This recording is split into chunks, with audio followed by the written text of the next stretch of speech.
বিশ্ব দৃষ্টি দিবস ২০২৫ উপলক্ষে সিরাজগঞ্জে বর্ণাঢ্য আয়োজনে র্যালি ও আলোচনা সভা অনুষ্ঠিত হয়েছে। বৃহস্পতিবার সকালে সিভিল সার্জন কার্যালয়ের উদ্যোগে professor M A. Matin memorial BNSB base eye হাসপাতালের আয়োজনে এবং আন্তর্জাতিক সংস্থা সাইট সেভার্সের সহযোগিতায় এই অনুষ্ঠানটি অনুষ্ঠিত হয়।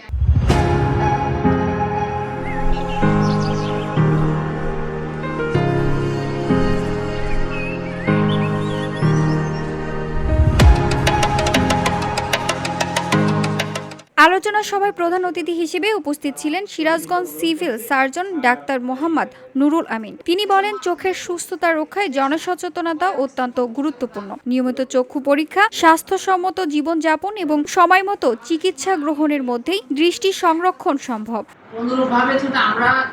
বিশেষ অতিথি হিসেবে উপস্থিত ছিলেন সাইট সেভার্সের জেলা সমন্বয়কারী Tapan Kumar, professor M A. Matin memorial BNSB চক্ষু হাসপাতালের প্রোগ্রাম ম্যানেজার মির্জা আহমেদ আলী এবং সহকারী ব্যবস্থাপক টি.এম. মাহমুদুল হাসান। অনুষ্ঠানে আরও উপস্থিত ছিলেন বিভিন্ন সরকারি কর্মকর্তা, চিকিৎসক, নার্স, হাসপাতালের কর্মচারী ও স্বাস্থ্য সচেতন নাগরিকবৃন্দ। বক্তারা চোখের যত্নে সচেতনতা বৃদ্ধির পাশাপাশি সমাজের সর্বস্তরের মানুষকে চক্ষু স্বাস্থ্য রক্ষায় এগিয়ে আসার আহ্বান জানান।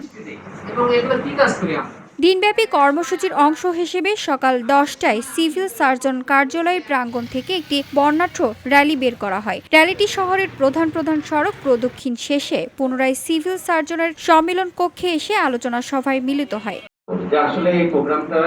VOD Bangla news desk.